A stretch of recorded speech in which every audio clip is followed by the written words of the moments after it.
those are all the stories that we needed to cover for today.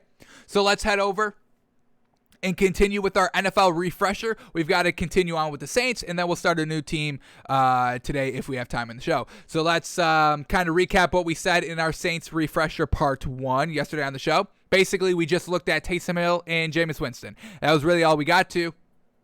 And we want to see Taysom Hill get the starting job. We liked what we saw. He's got a solid arm, not a bigger arm than Jameis Winston. We kind of clocked Taysom Hill's max at about 50, and that's kind of, his max. I don't really see him kind of airing it out 55, 60, 65 plus yards. I don't really see that happening. A lot of those kind of 50-yard throws were a lot kind of, full power and, receivers having to play back for the ball. So that is kind of maybe Taysom Hill's one knock, is that he doesn't have the big, strong arm. But what he does have is some nice dual threat abilities in the run game. He is kind of, I kind of rank him in the kind of elite five dual threat quarterbacks. That those 5 are Kyler Murray, Deshaun Watson, Lamar Jackson, Russell Wilson, and Patrick Mahomes. That's kind of the elite 5 here, and I put Taysom Hill kind of in that category. Maybe number 6, maybe I can put him number 5, maybe slightly faster than Russell Wilson-ish, but, he needs to be in that same conversation of solid running dual threat quarterbacks.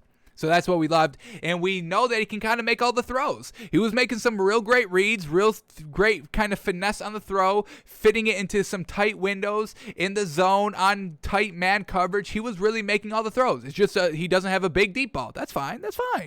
Jameis Winston, we saw a lot of kind of, dink and dunks, throwing it to his safety blanket at Alvin Kamara, and he almost had a pick, which, when you only throw 10 times last season and you almost have a pick still, it's like, have you learned anything from your 30-30 season?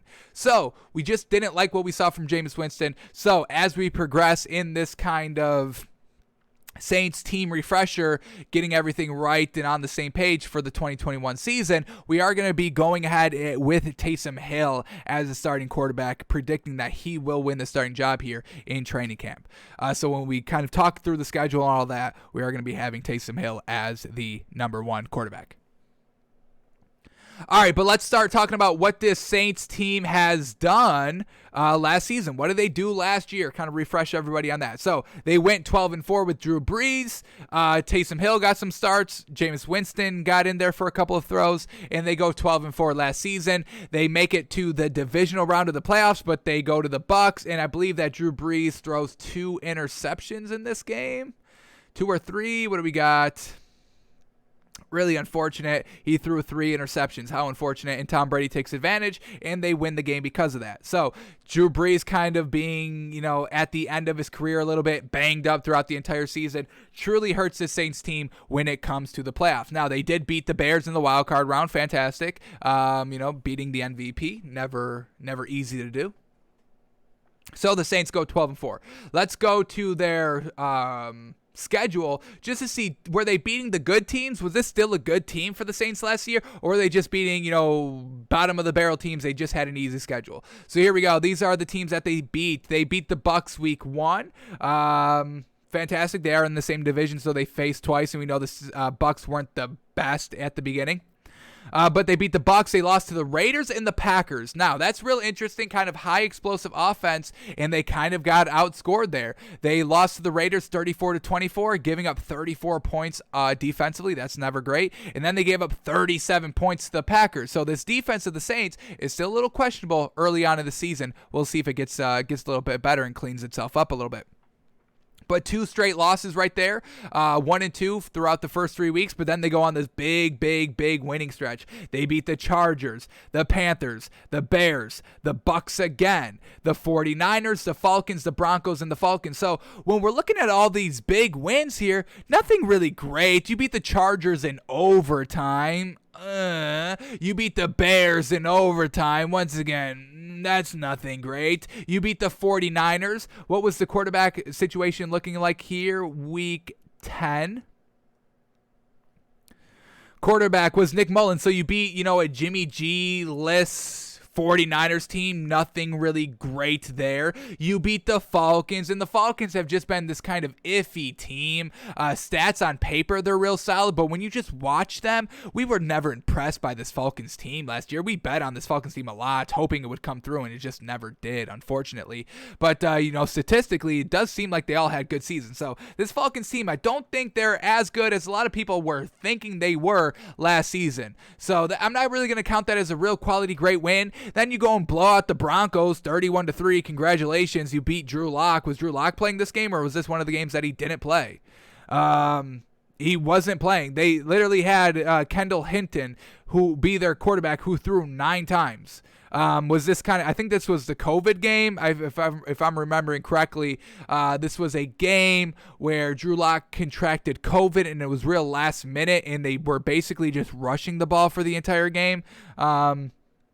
Because you're not going to trust this man, or like all their quarterbacks, this man's not even a quarterback or something like that.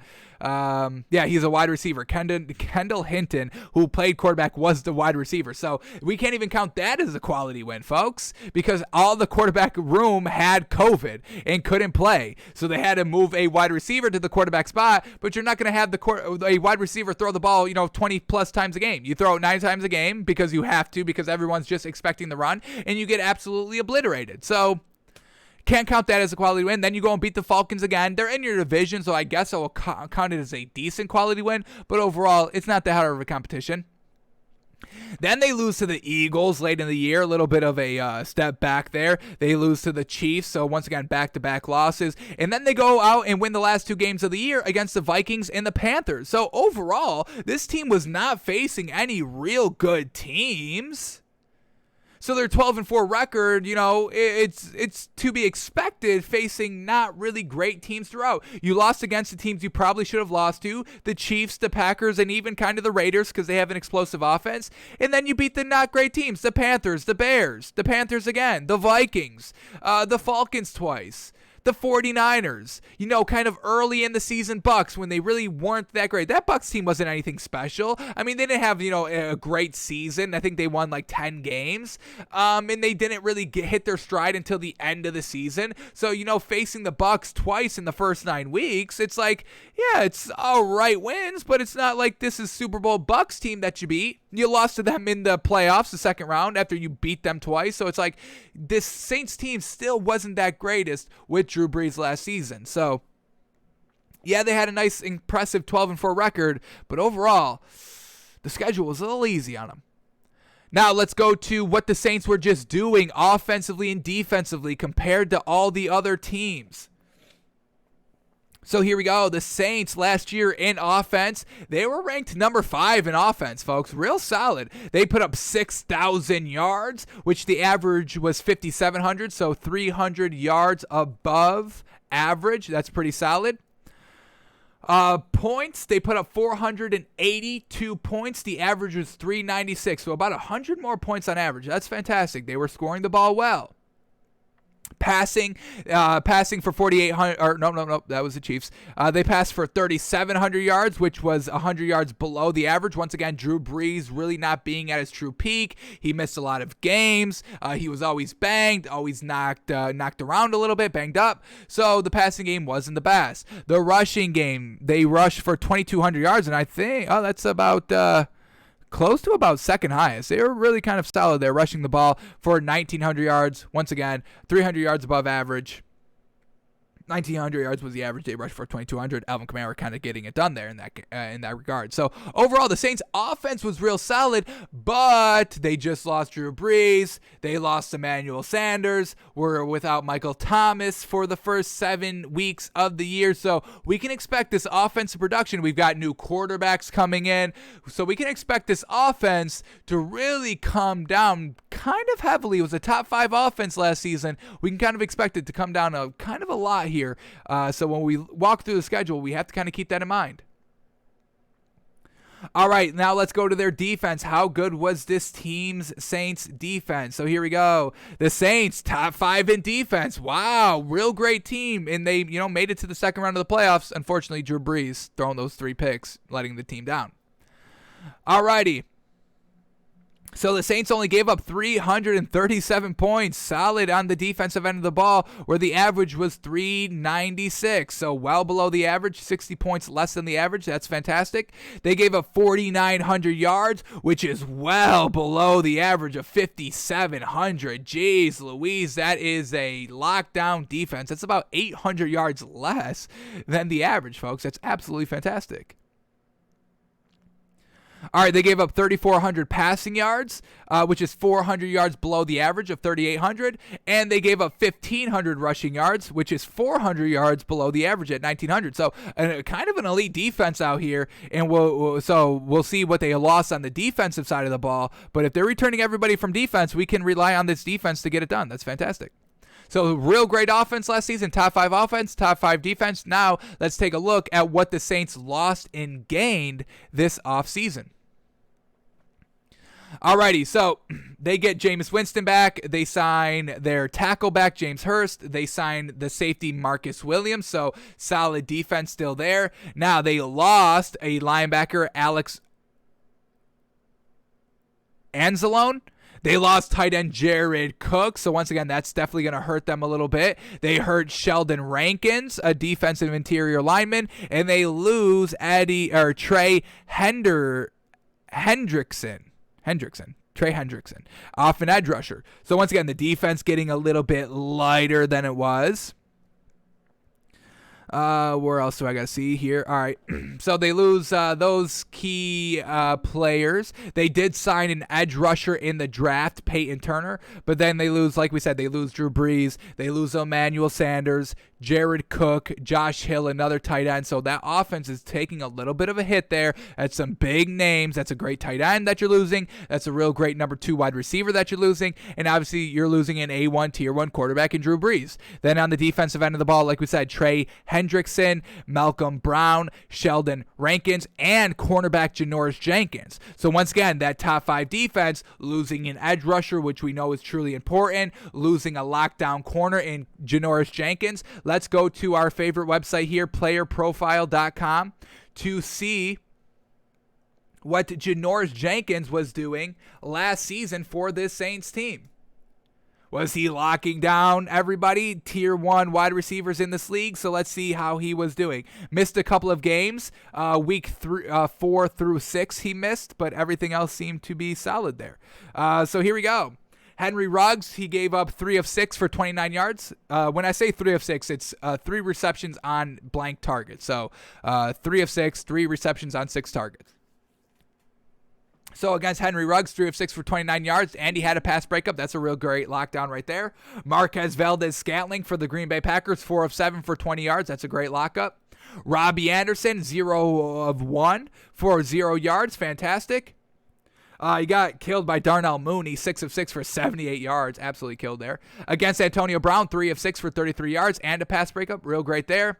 Calvin Ridley, 5 of 11 for 82 yards, but 4 pass breakups and an interception. So that's kind of decent all around. Yeah, you give up 82 yards, but you got a pick and 4 pass breakups. That's solid on it.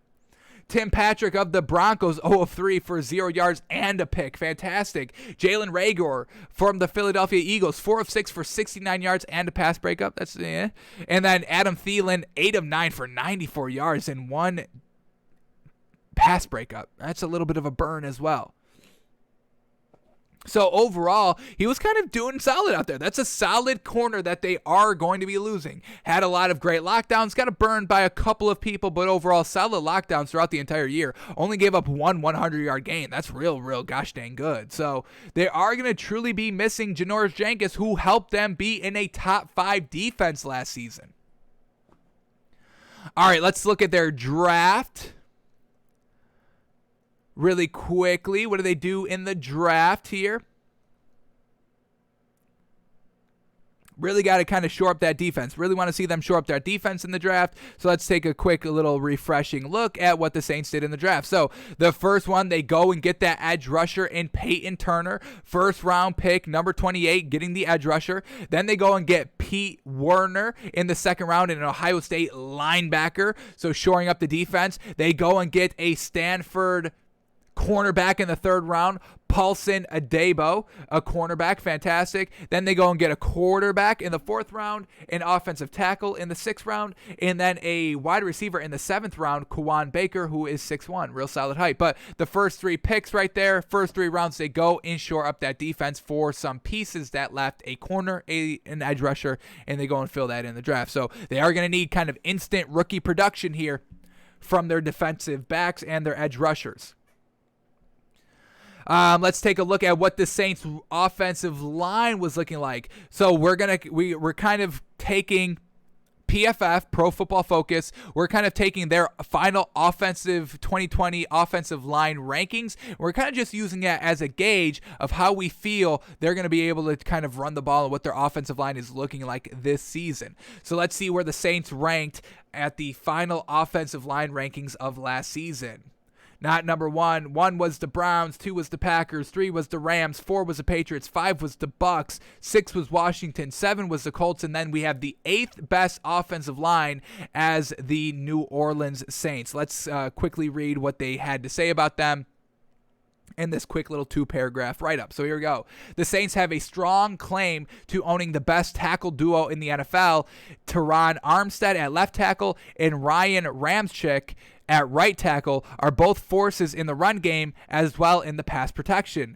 That shows in the pressure numbers allowed for both players since Ramczyk entered the league in 2017. Over that 4-year stretch, Armstead's pressure rate allowed of 3.7% is tied for the best mark at left tackle, and Ramczyk's rate of 4.0% sits in 3rd at right tackle position among players with at least 1,000 pass blocking snaps. So real elite tackles right there, getting it done in the pass game.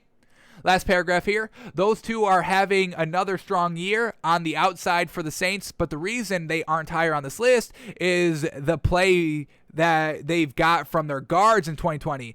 Andres Pete and Cesar Ruiz and Nick Easton have all allowed far too much interior pressure this season. That position has held back an offensive line that does have several really strong pieces despite the Saints' effort to address the interior this offseason.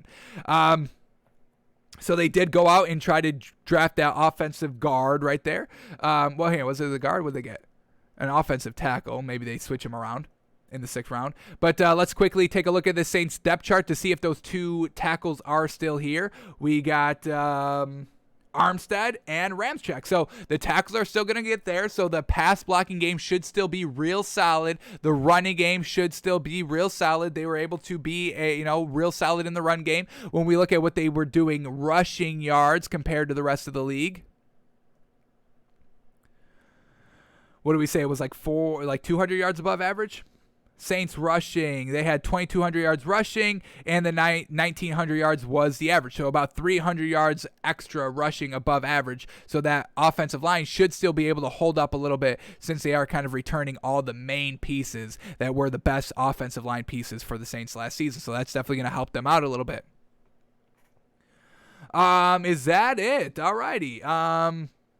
That is it. We have to read this last write-up from Bleacher Report on the offseason grade for the Saints team. So let's see what they were saying about the Saints in the offseason. So here we go. It's inevitably going to become increasingly difficult for the New Orleans Saints to remain a perennial Super Bowl contender. Not only is the Drew Brees era over, but they've been in cap purgatory with limited draft capital in recent off seasons, and this one is no different.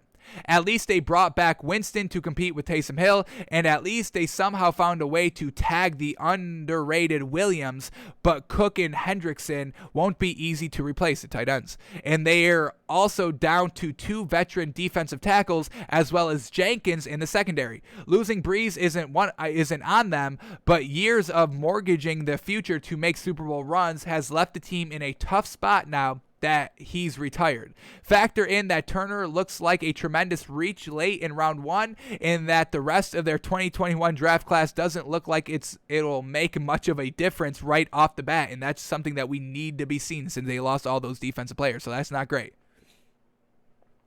And it's hard to see the Saints hanging around unless Winston or Hill takes a huge step forward. We can kind of see Taysom Hill doing that, kind of. They get credit for keeping it together this offseason, but there's no way this can be a positive grade, and they grade him at a C+. So let's take a quick last look at the Saints depth chart, and then we will get into their schedules to start predicting some of these games. So they got Taysom Hill as their quarterback, Alvin Kamara as their running back. We know that's fantastic. We know Alvin Kamara is top 5 kind of running backs in this league because he is that great, elusive, dual threat running back that can get it done in the passing game, putting up like 800 yards a season receiving. Fantastic. Now, this is where it gets a little blah. They got Michael Thomas as their wide receiver 1. He's fantastic, but he's out the first 6 weeks, folks. He's going to be coming back after the bye, which I believe is week 7, so he will be back week 8, missing 6 games. So that's definitely going to hurt him right off the rip, especially with, young quarterbacks, young, inexperienced quarterbacks of Taysom Hill and Jameis Winston. And, Michael Thomas isn't going to be out there in the training camp. So even when he does get back to form, when he's ready to rock, he's going to be a little behind the 8 ball in terms of kind of repetitions with the quarterback. And with him not being out there in training camp, it's going to make Taysom Hill and Jameis Winston's development a little bit slower. Not great off the rip. So real tough there. Then they got Tre'Quan Smith as wide receiver number 2. He had 448 yards last season. Okay, he is 6'2", which we do like. We don't get catch percentage here, unfortunately, on ESPN.com. 448 yards, so we're not going to kind of, search him for Pro Football Reference. But, just a solid wide receiver right there. Can we expect a big step from him? We get Deontay Harris as, wide receiver number 3, which is now wide receiver number 2 because they're kind of elevating them without Michael Thomas. He's only 5'6", and that's not great. He's only caught 186 yards last season. Then we get Marquez Callaway, 213 yards. He is 6'2", so once again, decent height. And then, like we know, they did bring in Chris Hogan. So we really think they're going to have to get another really good free agent wide receiver. Josh Gordon, please. I think that really helps the team. At least Kenny Stills, I think he can help the team as well. So the Saints are really going to have to get another wide receiver out here. They got Adam Troutman as their tight end. 171 yards last season. He is 6'5". We do like that going into his second year, but he wasn't invited to tight end university. Was he? Let's double check. We can't buy into this tight end, folks. If you didn't attend tight end university, we will not buy you. If you're not good to be one of the tops in the league to get an invite from George Kittle and Travis Kelce, we're not going to buy into you. So let's see if this Adam Troutman man was here. We're not seeing his name on the list. You're not on the list. Get out. You're not on the list. You're not getting into here. No. This is elite exclusive company. If you're not on the list, you're not coming in. We're not lifting the red velvet rope for you if you are not on the list. What is your name? What is your name, son? Tell me your name.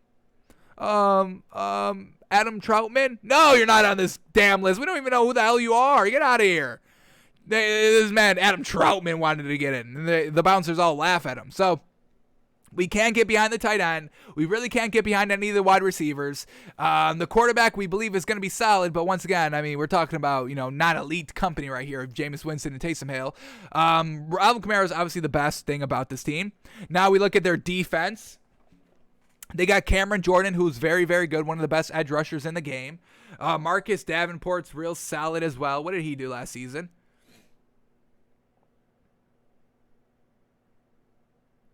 Come on. Marcus Davenport. Okay, he doesn't want to load.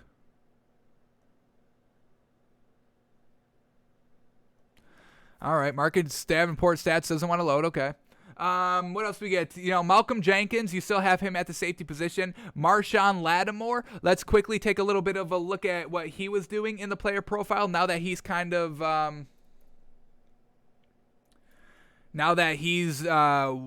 cornerback number 1 on this team now. For 100% certain. Did we just lose connectivity? This is going to be annoying. Does seem like that. Nothing's wanting to load. How frustrating. So that's going to be who their cornerback number 1 is going to be rocking with. So frustrating. I will say that. Let's see if I can get this up real quickly on the phone. Playerprofile.com. And let's get up Marshon Lattimore's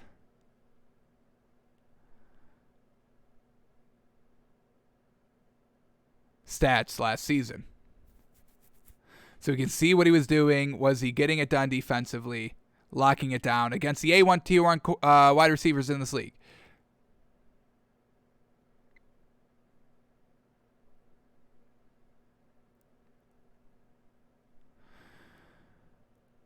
Here we go. Got to the website finally. Are we able to load here? Now we're able to load here. Classic. As soon as we get it up on the phone, we get it back here on the laptop. So here we go. Marshon Lattimore last season against Mike Evans, week 1, 0 of 3 for 0 yards allowed and a pass breakup. That's fantastic. Marquez Valdes-Scantling, 2 of 2 for 53 yards. A little bit of a burn there. DJ Moore, 5 of 6 for 105 yards. That's a big burn there by DJ Moore. Gosh dang. Against Allen Robinson, 7 of 12 for 83 yards. He did have a pick, though. Mike Evans, round 2, 3 of 6 for 29 yards and a pass breakup. So he's able to lock down Mike Evans. That's great. Against Brandon Ayuk, 4 of 5 for 30 yards allowed. Calvin Ridley, 5 of 11 for 108 yards allowed and 2 pass breakups. Tyreek Hill, 4 of 8 for 40 yards and 3 pass breakups. That's a pretty solid lockdown right there. Against Justin Jefferson, 4 of 9 for 55 yards and 2 pass breakups. And then against Robbie Anderson, against the Panthers, instead of going against DJ Moore again, he's got to go against Robbie Anderson because he was absolutely obliterated by DJ Moore. But against Robbie Anderson, 3 of 6 for 40 yards and an interception. So not bad. So overall, solid work there by Marshon Lattimore. Some solid A1 tier ones. He's able to lock up Mike Evans. He locked up Tyreek Hill, but got burned by Calvin Ridley. So overall, a solid corner there at the starting position for the Saints. And then we have Gardner Johnson. Ooh, that's going to be a real C.J. Gardner Johnson. I've never even heard of this man, folks. What did he do last season?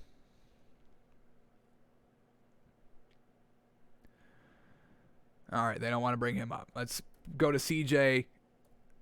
See if we can bring him up on the player profile. C.J. Gardner. Never even heard of this dude's name before. C.J. Gardner Johnson. Obi Bobby Johnson.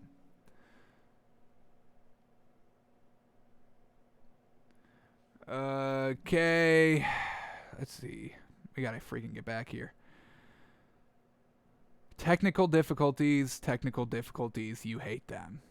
I hate them.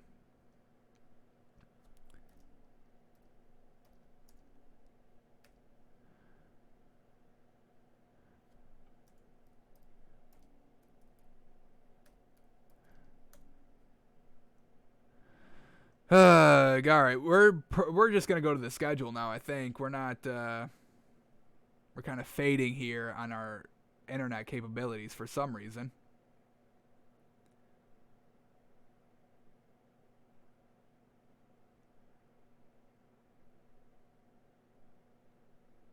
I can't bring up the search bar on the web browser version. How unfortunate. All right, so corners are gonna definitely be a little bit of a weak point for them. Defense in general, maybe a little bit of a weak point for them. So let's go into their schedule and see how many wins we can give this Saints team for the 2021 season of all the kind of shortcomings that we just talked about. Alrighty, so here we go. We also have to remember that Michael Thomas is not going to be here until after the bye, so we have to account that for the first couple of games early. So here we go. The Saints, they open up against the Green Bay Packers. We have to take that as a loss. Cannot give this Saints team a win over the Packers, who are now freshly energized now that Aaron Rodgers is 100% there. So that's going to be a loss against the Packers. Against the Panthers. Alrighty, they're in the same division, so I will split the wins here with the Panthers, but this week 2 matchup is on the road against Carolina. I'm going to give Carolina the win there at the home stadium. Then they have to go on the road against the Patriots. That's going to be a tough game for them defensively, and this is not the best offense here for the Saints because, no Michael Thomas here week 3. So I'm going to give the Patriots a win there at home. So they can't get it done there. Now they're at home against the Giants, and I'm going to give the Giants a win there. The Giants are just better offensively, defensively than the Saints team. So I got the Saints going 0-4 to start it. And then I will give them a win against Washington. They go on the road against Washington, but I think they just kind of win a game. They probably don't start 0-5, but they could, folks. They 100% could, but I will give them a win against Washington, a win there. So that's one win against Washington. All right, then they have the bye, and now we're kind of expecting Michael Thomas to be here after the bye. Now, the game after the bye is in Seattle on Monday Night Football, folks. This is a tough game, and I can't give the Saints a win there, so they lose against the Seahawks. I will probably have them split against the Bucs. It's going to be real tough, but I will have them kind of, a nice kind of division game against the Bucs. They all rise to the occasion. And they beat the Bucs for their second win, folks, because they do face the Bucs at home for their first meeting. So I'll give them a win there, even though they probably could lose both of them. I'm trying to be a little optimistic here for the Saints and give them a second win. Then they face the Falcons. They face them twice. Once again, I'll have them split, and I'll have them beat the Falcons in their home stadium. So that's that win right there. So we got 3 wins. They lose against the Titans. I mean, who's going to stop Derrick Henry? Who's going to stop Derrick Henry on this team? Nobody. Then they go and face the Eagles at Philadelphia. I think that's a winnable game for them, so that's going to be their 4th win of the season. Then they go and face the Bills. That is a loss. They go and face the Cowboys. That is a loss. They go and face the Jets at home with no Zach Wilson. Yes, present. That's a win there, 100%. You can beat the Jets because Zach Wilson's not at training camp right now. I give them a win. That's 5 wins. They go and face the Bucs the second time around. That's a loss. They go and face the Dolphins. Now, they are at home, but this is a Monday Night Football game. I'm not being biased here, folks. This Saints team, they've got nothing good. What do they have good? I'm going to rely on the Dolphins at the end of the season fighting for a playoff spot where at this time the Saints only have 5 wins. It's kind of an over season for them. I'm going to have them losing against the Dolphins there.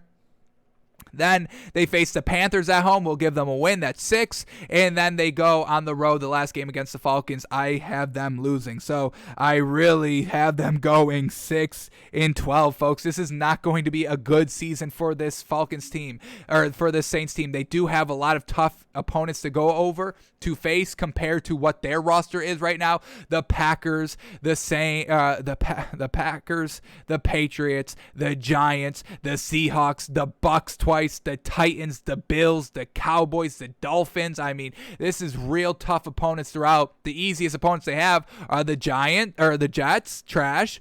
The Eagles, probably not the greatest. The Falcons, they're a little unknown to us right now. We're really not sure how to feel about the Falcons.